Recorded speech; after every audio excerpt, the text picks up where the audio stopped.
In the early spring of 2024, a wedding was scheduled to take place at the prestigious Hartwell Estate, a historic venue nestled in the rolling hills of Pennsylvania. 200 guests had been invited. $53,000 had been spent. A young couple, both 28 years old, were set to begin their lives together. But this wedding would never reach its conclusion. Instead, it would become one of the most talked about public spectacles of betrayal and revenge in recent memory. The groom, we'll call him Adrian, was a software engineer at a mid-sized tech company. By all accounts, he was stable, kind, and dependable. His colleagues described him as the type of person who remembered birthdays, who stayed late to help with projects, who never raised his voice in meetings. He was, as one friend put it, exactly the kind of guy you'd want your sister to marry. The bride, we'll call her Melissa, worked in marketing for a pharmaceutical company. She was ambitious, charismatic, and known for her meticulously curated social media presence. Her Instagram feed told the story of a perfect life: boutique fitness classes, weekend brunches, couples vacations to coastal destinations. To the outside world, Melissa and Adrian were relationship goals personified. They had met 3 years earlier at a mutual friend's birthday party. The connection, according to those who witnessed it, was immediate. Within 8 months, they were living together in a 2-bedroom apartment in Center City. Within 18 months, Adrian had purchased an engagement ring, a custom-designed piece that cost him nearly 3 months' salary. The proposal took place on a beach in Cape May during sunset. Melissa said yes before he'd even finished asking the question. The wedding planning process began almost immediately.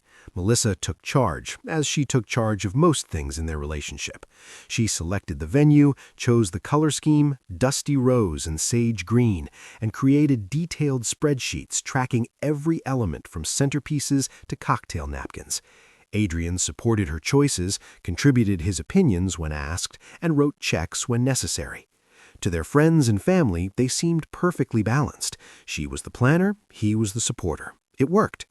But beneath this carefully constructed image, fractures were forming, fractures that would soon become chasms.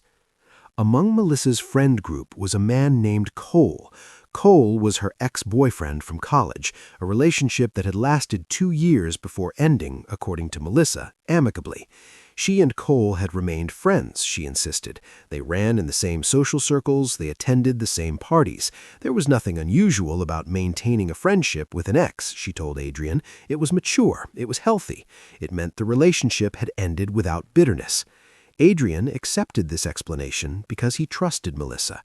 Trust is the foundation of any relationship, and Adrian prided himself on not being the jealous type. When Melissa went to happy hours that included Cole, Adrian didn't object. When Cole appeared in group photos on her Instagram, Adrian didn't comment. When Melissa mentioned that Cole would be invited to their wedding, after all, he was part of their extended friend group, Adrian agreed without hesitation. If you want to uncover more chilling true crime stories and see justice exposed, subscribe to Crime Vaults as we bring light to the darkest true crime cases and never miss the secrets hidden in plain sight. This trust, as it turned out, was misplaced. The unraveling began on a Tuesday afternoon, 5 days before the scheduled wedding ceremony. Adrian had left work early, something he rarely did. The rehearsal dinner was scheduled for that Friday evening, and the week had been consumed with last-minute preparations, vendor confirmations, out-of-town guest arrangements, the final tuxedo fitting. Adrian was exhausted, running on adrenaline and caffeine, and his supervisor had suggested he take the afternoon off to rest before the chaos intensified. He arrived home at approximately 3:15 in the afternoon. Melissa was supposed to be at a final dress fitting with her bridesmaids. The apartment should have been empty. Instead, as Adrian approached the front door, he heard voices inside. One of them was unmistakably Melissa's. The other was male, but muffled, impossible to identify through the heavy door. Adrian's first thought was not suspicion. He assumed, reasonably, that perhaps a delivery person was at the door, or a building maintenance worker was inside fixing something Melissa had reported. He unlocked the door and pushed it open, calling out a greeting as he entered. What he saw would alter the trajectory of his life permanently. Melissa was in the living room. She was not alone. Cole was with her. They were not doing anything explicitly incriminating in that precise moment. They were sitting on opposite ends of the couch, in fact. But something about the scene felt immediately wrong to Adrian. Melissa's face flushed red the instant she saw him. Cole stood up too quickly, nearly knocking over a wine glass on the coffee table. The television was off. No work papers were visible. They had simply been sitting there in Adrian's home in the middle of a weekday afternoon, drinking wine.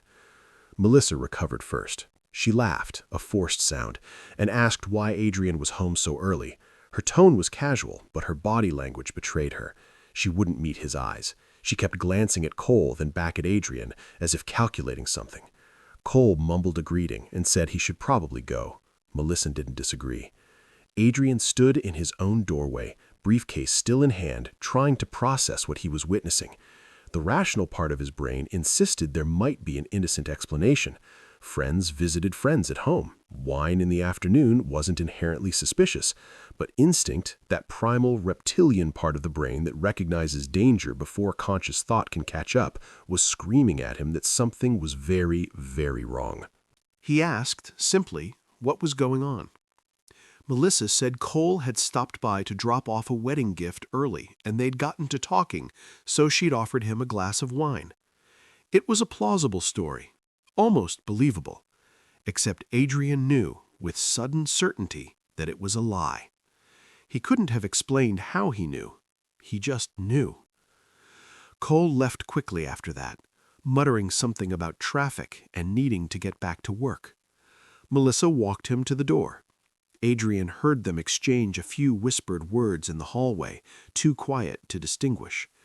When Melissa returned to the living room, she was smiling, acting as though nothing unusual had occurred.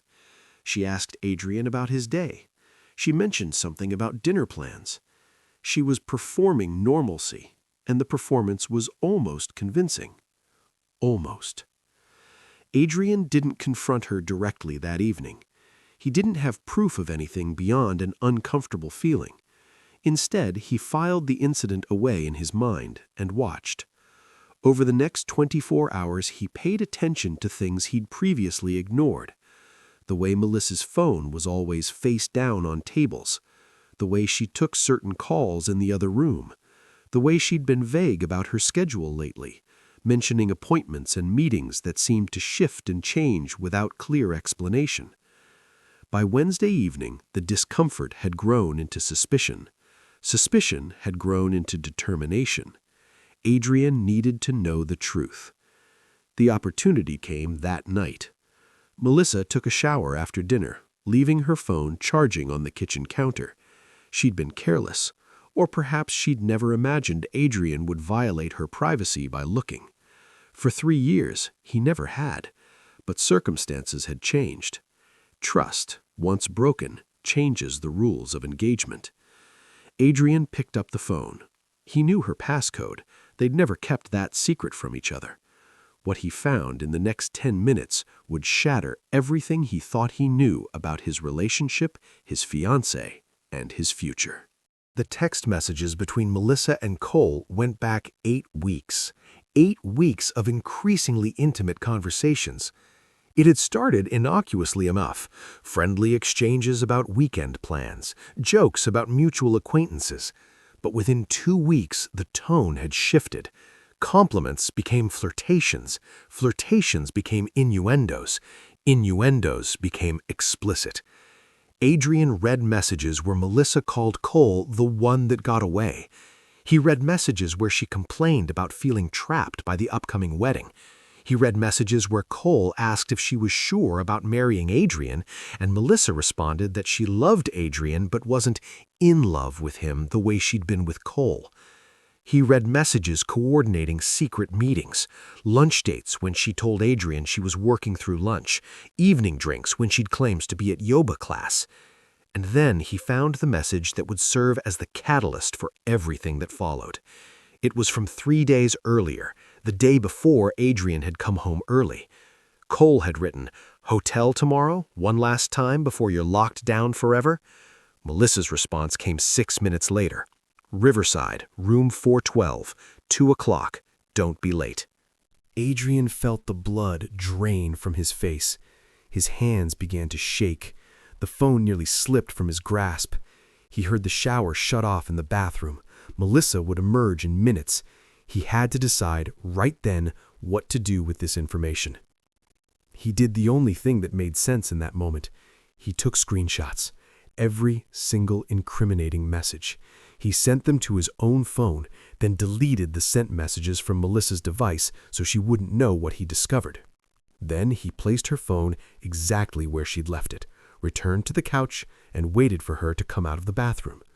When she did, hair mapped in a towel, skin still damp, she smiled at him, asked if he wanted to watch something on television, settled next to him on the couch and rested her head on his shoulder. And Adrian sat there, his mind racing with images of what had happened in room 412 at the Riverside Hotel, and said nothing, because he had already begun forming a plan. Adrian didn't sleep that night. While Melissa drifted off beside him, breathing steadily, completely unaware that her deception had been uncovered, Adrian lay awake staring at the ceiling. His mind moved through emotions in waves.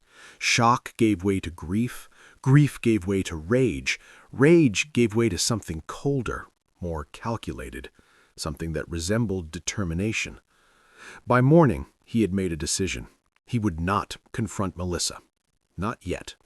Confrontation would lead to denials, excuses, tears, promises to change. She would beg forgiveness. She might even convince him in a moment of weakness to believe her. Now, confrontation was not the answer. The wedding was in 4 days. 4 days to either cancel everything or use those 4 days strategically. Adrian called in sick to work on Thursday. Melissa left for her job at the usual time, kissing him goodbye, telling him to rest and feel better. The moment her car pulled out of the parking garage, Adrian got to work. He started with their shared cloud storage account. Melissa was meticulous about backing up photos to the cloud, a habit born from having lost an entire phone's worth of images years earlier. Adrian accessed the account and began scrolling through months of photos. What he found confirmed his worst suspicions and then exceeded them. There were photos Melissa had never posted to social media, photos taken in restaurants Adrian didn't recognize, with wine glasses and intimate table settings clearly meant for two. Photos taken in hotel rooms, nothing explicit, but the context was clear. Selfies where Melissa's face glowed with happiness, her eyes bright with excitement that Adrian realized with sickening clarity he hadn't seen directed at him in months. He found photos from the Riverside Hotel, taken just 2 days earlier, the day she'd claimed to be at a dress fitting. A photo of champagne glasses, a photo of the view from the window, a photo of Melissa in the bathroom mirror wearing lingerie Adrian had never seen before. The evidence was overwhelming, but Adrian wanted more than evidence of an affair. He wanted to understand the scope, the timeline, the full extent of the betrayal. He logged into their shared cell phone account. They were on a family plan to save money, which meant he had access to detailed billing records. He pulled up the call and text logs from Melissa's number going back 3 months. What he discovered was damning. The pattern was clear. Starting approximately 10 weeks earlier, Melissa's communication with Cole's number had increased dramatically. Multiple calls per day, some lasting over an hour. Text messages numbering in the hundreds per week. And the timing was particularly revealing. Many of these calls and texts occurred during hours when Melissa was supposedly in meetings or working late. Some occurred late at night, after Adrian had gone to bed early due to his demanding work schedule. Adrian cross-referenced the phone records with their shared credit card statements. The correlation was unmistakable. On days when Melissa and Cole had exchanged numerous calls and texts, charges appeared for hotels, restaurants, and in one case, a couple's massage at an upscale spa. Melissa had used their joint credit card to finance her affair. The bitter irony was not lost on Adrian. He had been unknowingly paying for his own betrayal. The total expenditure, he calculated, was just over $4,000 over 2 months. $4,000 of hotel rooms, expensive dinners, and romantic gestures that should have been reserved for the relationship she claimed to value. Adrian felt sick. But he continued digging, methodically, dispassionately. He treated it like a work project, cataloging every piece of evidence in a folder on his laptop labeled wedding documents, where Melissa would never think to look. He found emails. Melissa had been using her personal email to communicate with Cole as well, apparently preferring it for longer messages. In these emails, they discussed their situation with surprising candor. Cole wrote about how he'd never stopped loving her, how breaking up had been the biggest mistake of his life. Melissa responded with similar sentiments, claiming she'd said yes to Adrian's proposal because she thought she was supposed to, because Adrian was stable and reliable and the kind of man you married, but that Cole was the one who truly understood her soul. Adrian read one email where Melissa wrote, and this is a direct quote, "I love Adrian the way you love a comfortable sweater. He's warm and safe and reliable. But you're the fire, Cole. You're the passion. And I don't think I can live the rest of my life in comfortable warmth when I know what it feels like to burn." That passage, more than anything else Adrian had discovered, crystallized his resolve. She didn't just betray him physically. She had been emotionally checked out of their relationship for months, perhaps longer, all while planning a wedding and accepting his family's money and allowing everyone to believe in a future that she herself didn't believe in. By Thursday afternoon, Adrian had compiled a comprehensive dossier of Melissa's infidelity. Screenshots of text messages, downloaded photos, printed email exchanges, credit card statements with relevant charges highlighted, phone records showing the frequency of contact. He had enough evidence to prove, beyond any reasonable doubt, that Melissa had been conducting a sustained affair. The question now was what to do with that evidence. Adrian's first instinct was to cancel the wedding, simply call it off, inform the guests, eat the financial loss, and move on with his life. It was the rational choice, the mature choice, the choice that any reasonable person would make. But something stopped him. Perhaps it was anger. Perhaps it was pride. Perhaps it was a sense of justice. Melissa had been performing innocence for months, lying to his face, to their families, to their friends. She had allowed wedding preparations to continue, allowed his parents to drain their savings account, allowed 200 people to arrange travel and accommodations, all while maintaining a secret relationship with another man. If Adrian simply canceled the wedding, Melissa would control the narrative. She would cry. She would claim he'd abandoned her over a misunderstanding. She would paint herself as the victim. Their friends, not knowing the full story, might sympathize with her, might blame him for calling off the wedding so close to the date, might accuse him of cruelty. The thought of Melissa escaping consequences, of maintaining her carefully cultivated image while Adrian bore the social cost of the cancellation, was intolerable. That's when the alternative plan began to form. What if, instead of canceling the wedding, he allowed it to proceed exactly as planned? What if he let Melissa walk down that aisle, stand before 200 witnesses, and then revealed the truth? Not in private, not in a way she could deny or minimize, but publicly, undeniably, permanently. The idea was extreme, Adrian knew that. It was arguably cruel, certainly dramatic. But it also felt like justice. Melissa had humiliated him in private for months. Why shouldn't she face humiliation publicly? Why shouldn't everyone who'd been lied to see the truth? Adrian spent Thursday evening weighing the decision. He made a list of pros and cons as if this were a business decision rather than an act that would alter multiple lives. On the pro side, complete transparency, undeniable evidence, appropriate consequences for Melissa's actions, prevention of her controlling the narrative, public vindication. On the con side, potential for collateral damage to innocent parties, possibility of being viewed as vindictive rather than justified, emotional toll of executing such a plan, permanent bridge burning with Melissa's family. By midnight Thursday, Adrian had made his decision. The wedding would proceed, but it would not end in marriage. It would end in revelation. Now he just had to figure out the logistics. Friday morning, Adrian contacted his older brother, James. James was the only person Adrian trusted completely, the only person whose judgment he valued above his own. He called James at 7 in the morning, waking him up, and asked if they could meet immediately. Something in Adrian's tone must have communicated urgency, because James agreed without asking questions. They met at a diner halfway between their respective apartments. Adrian ordered coffee. James ordered breakfast, and then Adrian laid out everything.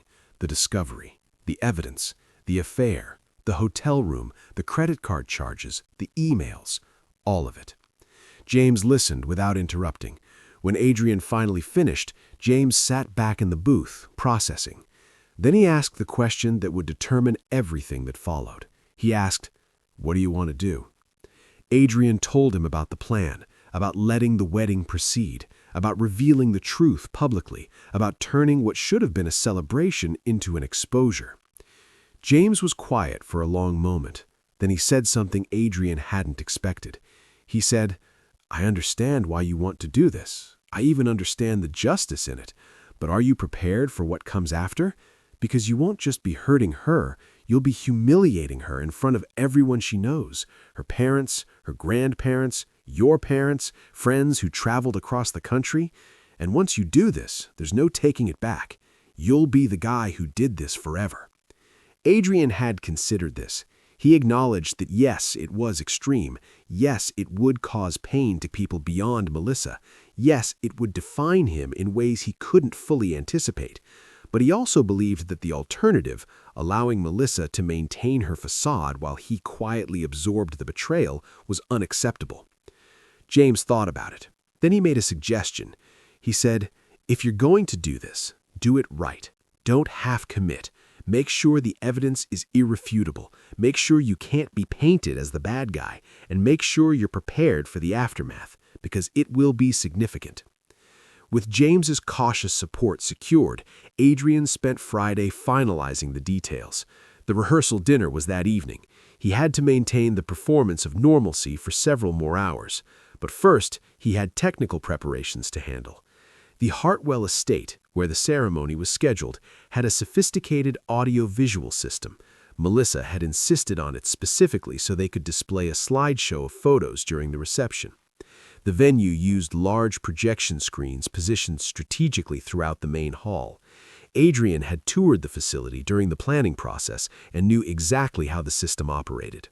He called the venue's technical coordinator, a young man named Tyler, who managed the AV equipment.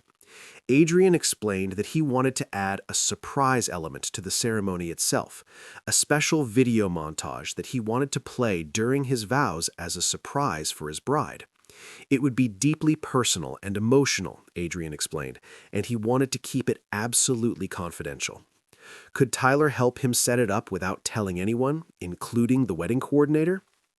Tyler, romantic at heart and assuming this was a grand gesture of love, agreed enthusiastically.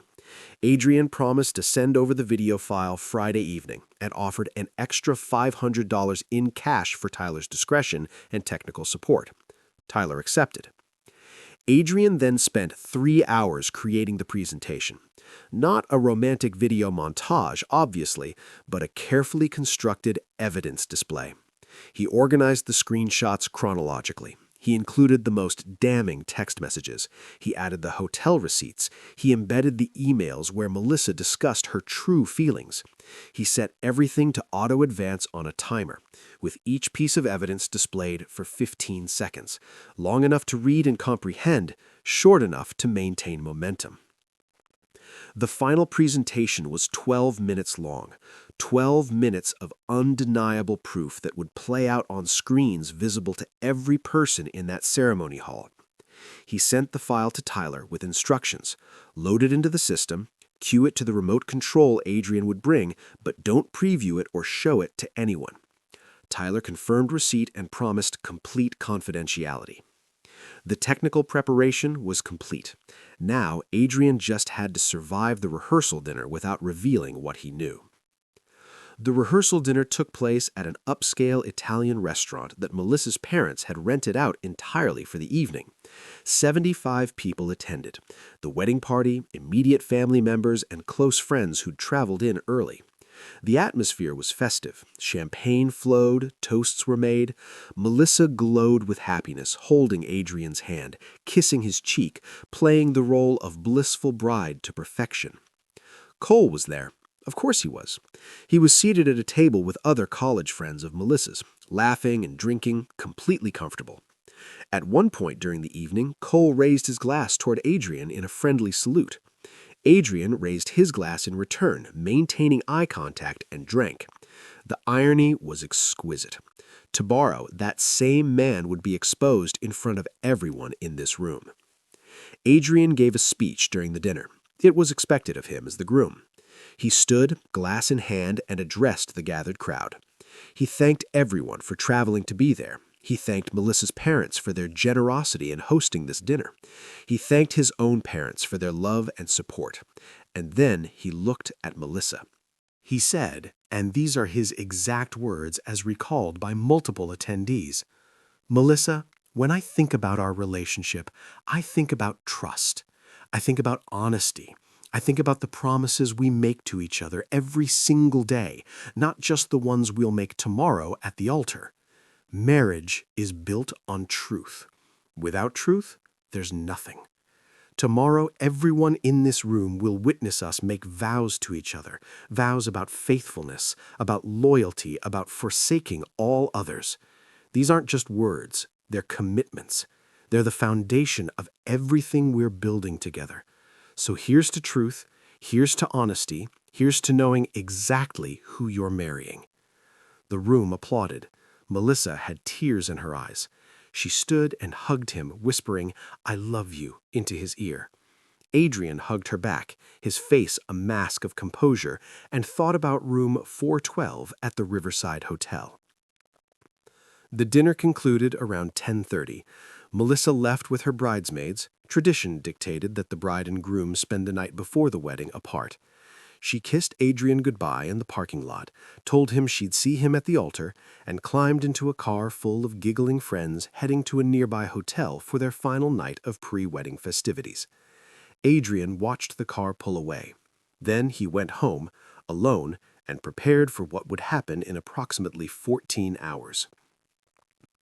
Saturday morning arrived with cloudless skies and unseasonably warm weather. The forecast had predicted rain all week, but the day itself emerged sunny and bright, the kind of weather that wedding planners pray for and that seemed, under the circumstances, almost mockingly perfect. Adrian woke at 6:30, having slept perhaps 3 hours total. He showered, shaved, and dressed in his tuxedo with mechanical precision. His hands were steady. His mind was clear. He felt no doubt about what he was about to do, only determination. James arrived at 8 to drive them to the venue. The ceremony was scheduled for 2 in the afternoon, but the wedding party needed to arrive early for photographs. James took one look at Adrian and asked if he was certain about the plan. Adrian confirmed that he was. James nodded and said nothing more. They drove in silence. The Hartwell estate was already bustling with activity when they arrived at 9. Florists were arranging centerpieces, caterers were setting up the reception hall. The wedding coordinator, a woman named Patricia who'd managed hundreds of weddings over 20 years, was directing traffic with practiced efficiency. She saw Adrian and rushed over, clipboard in hand, confirming details and timing. Patricia had no idea that everything she was coordinating would implode in approximately 5 hours. The groomsmen began arriving around 9:30. There were 5 of them, James as best man, plus 4 of Adrian's closest friends from college and work. They gathered in the groom's preparation suite, a well-appointed room with leather furniture and a full bar. Someone opened a bottle of whiskey. The traditional pre-wedding drinking began, though Adrian abstained. He needed absolute clarity for what was coming. The groomsmen joked and told stories. They reminisced about college. They teased Adrian about becoming a married man. The conversation was light, easy, completely normal. None of them had any idea what Adrian was planning. James had kept the secret completely, and Adrian's own performance was flawless. He laughed at jokes, he participated in conversation, he played the role of nervous but excited groom perfectly. At 11 o'clock, the photographer arrived to begin taking pre-ceremony photos. The groomsmen lined up for group shots. They posed with whiskey glasses, with cigars, in various configurations of casual masculine celebration.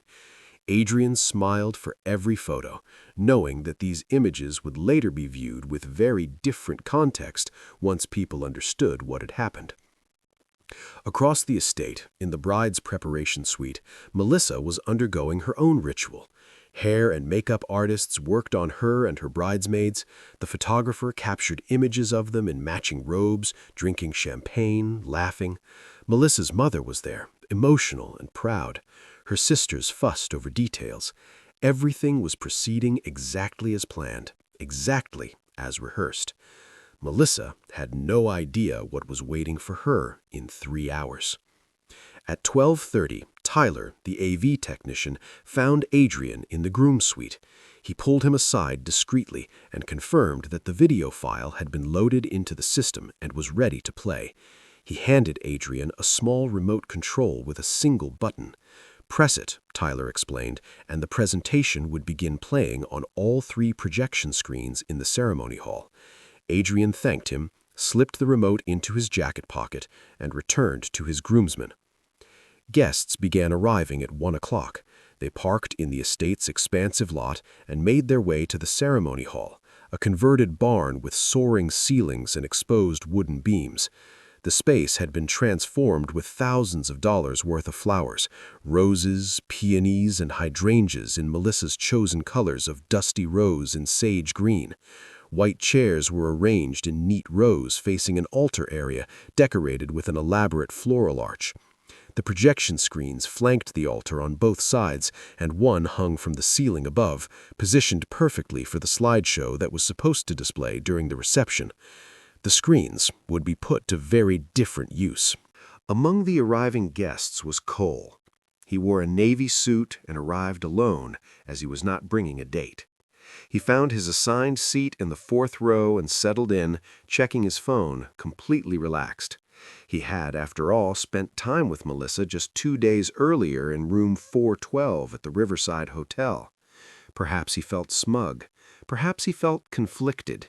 Whatever his internal state, his external demeanor was calm. By 1:30, nearly all 200 guests had arrived and been seated. The string quartet hired for the ceremony began playing background music. The energy in the room was anticipatory, joyful. People chatted quietly, admiring the flowers, commenting on the perfect weather. At 1:45, the groomsmen were instructed to take their positions. Adrian and his 5 attendants walked from the preparation suite to the ceremony hall. They entered through a side door and positioned themselves at the altar. Adrian stood in the center, James to his right as best man, the other groomsmen arranged in descending order of closeness. Adrian looked out at the assembled crowd. He saw his parents in the front row, his father stoic, his mother already dabbing at her eyes with a tissue. He saw Melissa's parents across the aisle, her father looking proud, her mother radiant with joy. He saw aunts and uncles, cousins, friends from various chapters of his life. He saw Cole, 4th row on the bride's side, checking his phone one last time before the ceremony began. All of these people had traveled here, taken time off work, purchased gifts, dressed in their finest clothes, to witness what they believed would be a celebration of love and commitment. In approximately 20 minutes, they would witness something very different. At precisely 2 o'clock, the string quartet transitioned into the processional music. The ceremony was beginning. The guests rose to their feet, turned toward the back of the hall. The bridesmaids began their walk down the aisle, one by one, each carrying a bouquet of roses. First came Melissa's college roommate, then her younger sister, then her work colleague and closest friend. They walked slowly, smiling, and took their positions on the left side of the altar, opposite the groomsmen. Then the music changed. The familiar notes of canon in D filled the space, the bride's entrance music. Every head turned, every eye focused on the back of the hall where Melissa appeared, arm linked with her father's. She looked, by all objective measures, stunning. Her dress was a custom design, ivory silk with delicate lace details and a cathedral-length train. Her dark hair was styled in an elegant updo with small white flowers woven throughout. Her makeup was flawless. She held a bouquet of white peonies and roses. She was glowing, radiant, the picture of bridal perfection. And she was smiling directly at Adrian with what appeared to be genuine love and happiness. The walk down the aisle took 90 seconds, though it felt longer. Melissa's father walked slowly, proudly, escorting his daughter toward what he believed was her future happiness. Melissa kept her eyes on Adrian the entire time. Adrian maintained eye contact, his expression neutral, giving away nothing. When they reached the altar, the officiant, a friend of Melissa's family who'd been ordained specifically to perform this ceremony, asked the traditional question, "Who gives this woman to be married to this man?" Melissa's father responded, "Her mother and I do." He kissed Melissa's cheek, shook Adrian's hand, and returned to his seat in the front row. Melissa stepped up to stand facing Adrian. The bridesmaids and groomsmen fanned out on either side. The guests settled back into their seats. The hall fell silent except for the subtle sound of Patricia, the wedding coordinator, moving discreetly along the back wall with her clipboard. The officiant began with the traditional opening. "Dearly beloved, we are gathered here today to join Melissa and Adrian in holy matrimony. This is a sacred commitment, witnessed by friends and family, blessed by love, and built on the foundation of trust, honesty, and mutual respect." Adrian's jaw tightened slightly at the words trust and honesty, but his expression remained otherwise composed. The officiant continued, "Marriage is not to be entered into lightly, but deliberately and with great reverence. It requires commitment, sacrifice, and above all, unwavering faithfulness." Melissa was still smiling, apparently oblivious to any irony in these words. Her hands trembled slightly as she held her bouquet, nerves, the guests would have assumed, normal bridal anxiety. The officiant proceeded through the traditional elements, a reading from Corinthians about love being patient and kind, a brief reflection on the meaning of commitment, and then finally the moment that mattered. "Now," the officiant said, "Melissa and Adrian have prepared their own vows to share with each other. Melissa, would you like to begin?" Melissa nodded. She handed her bouquet to her maid of honor and turned to face Adrian fully, taking both his hands in hers. She took a deep breath, visibly composing herself. Then she began to speak. "Adrian," she said, her voice wavering with emotion, 3 years ago I met someone who changed my life. Someone who showed me what real partnership looks like. Someone who supports my dreams, who makes me laugh, who holds me when I'm sad. You are my best friend. You are my rock. You are the person I want beside me for every moment of the rest of my life." Several people in the audience made soft sounds of approval. Melissa's mother was crying openly. Melissa continued, "I promise to love you faithfully. I promise to be honest with you always. I promise to honor you, respect you, and cherish you in sickness and in health, in good times and in difficult times. I promise to forsake all others. Commit myself completely to you and to our marriage.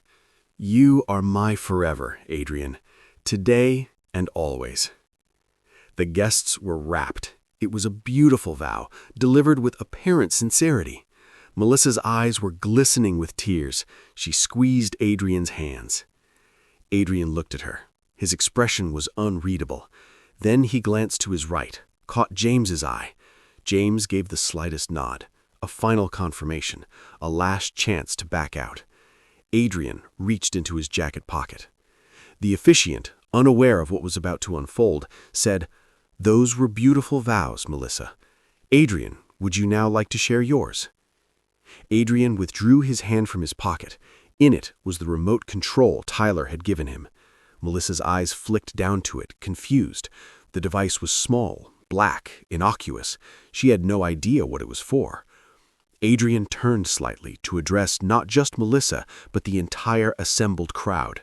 When he spoke, his voice was steady, clear, and loud enough for everyone to hear. "Before I share my vows," he said, "I think everyone here deserves to know exactly who they're watching me marry, because I believe marriage should be built on truth. Complete, total, unvarnished truth." Melissa's expression shifted. Confusion, then the first flicker of alarm.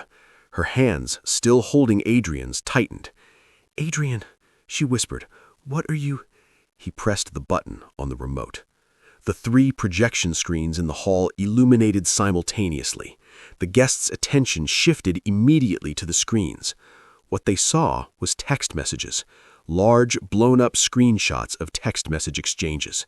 At the top of each screenshot, clearly visible, were 2 names, Melissa and Cole. The first message on screen was from Cole. "I can't stop thinking about you. We need to see each other again." Melissa's response, "I know. I miss you too. This is so hard." The hall erupted in gasps and murmurs. Heads swiveled from the screens to Melissa to Adrian and back again. Melissa yanked her hands away from Adrian's as if they'd burned her. "No," she said, her voice rising. "No, Adrian, what is this? Turn it off. Turn it off right now." Adrian did not turn it off. The presentation continued on its automated timer. The next slide appeared. More messages. "Cole, when can I see you? I need you." Melissa, "Tomorrow. I'll tell him I have a dress fitting. Meet me at our usual place." The murmurs grew louder. Someone in the back shouted, "Oh my God!" Melissa's mother stood up from her seat, one hand pressed to her mouth. Melissa's father sat frozen, his face going red. Melissa lunged for Adrian, trying to grab the remote from his hand. "Stop this!" she screamed. "Adrian, please stop this right now!" Her carefully applied makeup was already beginning to run as tears started, but these weren't tears of joy anymore. James stepped between Melissa and Adrian, gently but firmly blocking her. The bridesmaids stood in shocked paralysis, unsure what to do. The officiant had dropped his notes and was staring at the screens, mouth open. The presentation continued. More text messages. Then hotel receipts. The first one appeared on screen. The Riverside Hotel, room 412. Checked in Tuesday at 2:15 p.m. Checked out at 6:30 p.m. The charge, $374 to Adrian and Melissa's joint credit card. "You paid for it?" someone shouted from the audience. "She charged the hotel to your card?" Bitter laughter erupted from several sections of the room. Adrian finally spoke again, his voice cutting through the chaos. "Everyone here deserves to know the truth. Melissa has been having an affair with her ex-boyfriend, Cole, for the past 2 months. They've met in hotel rooms. They've had intimate dinners. They've told each other they're in love. And she's been doing this while planning this wedding, while accepting your gifts, while letting my parents drain their retirement account to pay for this." All eyes shifted to Cole. He had risen from his seat and was attempting to move toward the aisle, toward the exit. But Adrian's cousin Marcus, a large man who'd played defensive line in college, moved to block the end of the row. "Sit down," Marcus said, his voice low and dangerous. "You're going to watch all of it." Cole sat. The presentation moved to the email exchanges. The one where Melissa called Adrian a comfortable sweater while describing Cole as the fire appeared in full on the screens. The entire text was visible, every devastating word. Melissa had sunk to her knees on the altar platform, sobbing uncontrollably. Her maid of honor knelt beside her, trying to offer comfort, but looking equally shocked and confused. The other bridesmaids whispered urgently among themselves. Melissa's mother had pushed past others in her row and was making her way toward the altar, shouting, "Turn this off! How dare you! How dare you humiliate my daughter like this!" But Melissa's father grabbed his wife's arm, holding her back. He was staring at the screens, reading the messages, and the expression on his face was one of dawning understanding and profound disappointment. The presentation showed more receipts, more messages. A photograph appeared, one from Melissa's cloud storage that she'd forgotten was backed up. It showed her and Cole in what was clearly a hotel room, lying in bed together. The image wasn't explicit, but the context was undeniable. The room had descended into chaos. People were shouting. Several guests were filming on their phones. Patricia, the wedding coordinator, had abandoned all pretense of control and was simply standing against the wall, watching the disaster unfold. The string quartet had stopped playing several minutes ago and sat with their instruments, witnessing the spectacle. Adrian's mother was crying, but had not moved from her seat. His father sat beside her, one arm around her shoulders, his face a grim satisfaction. When Adrian caught his father's eye, his father gave him a single nod of approval. After what was actually 12 minutes but felt eternal, the presentation ended. The final slide was simple text on a black background. It read, "I will not marry someone who has been lying to me, to our families, and to everyone in this room for months. This wedding is over." The screens went dark. The hall was in complete pandemonium now. Half the guests were on their feet. Arguments had broken out. Cole was being confronted by multiple people. Melissa remained on her knees, her expensive dress pooling around her, her perfect hair coming loose from its styling, mascara running in dark streaks down her face. Adrian looked down at her one final time. When he spoke, his voice was quiet, meant only for her, but in the relative silence of that moment, many people heard it anyway. "You should have just told me the truth," he said. "I would have let you go, but you chose to lie. You chose to humiliate me in private for months, so now everyone knows who you really are." Melissa looked up at him, her face destroyed by tears and rage and shame. "I hate you," she said.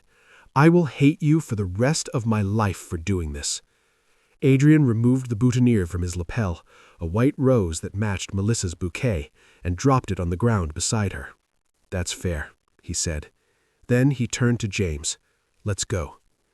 The groomsmen formed a protective formation around Adrian. They walked down the center aisle, past the stunned and shouting guests, past Adrian's parents, his mother reaching out to squeeze his hand as he passed, past Patricia, the coordinator, who simply moved aside to let them through, and out the main doors of the ceremony hall. Behind them, the wedding that was supposed to unite Melissa and Adrian in marriage had instead torn apart carefully constructed lies and exposed a betrayal that would be talked about for years. Adrian walked out into the bright Saturday sunshine, got into James's car, and drove away from the Hartwell estate. He did not look back. Within 30 minutes of Adrian's departure, the first video appeared online. A guest named Stephanie, who'd been seated in the 7th row on the groom's side, had recorded most of the presentation on her phone and uploaded it to TikTok with the caption, "Groom exposes cheating bride at altar." The video would eventually accumulate over 8 million views. If you want to uncover more chilling true crime stories and see justice exposed, subscribe to Crime Vaults as we bring light to the darkest true crime cases and never miss the secrets hidden in plain sight.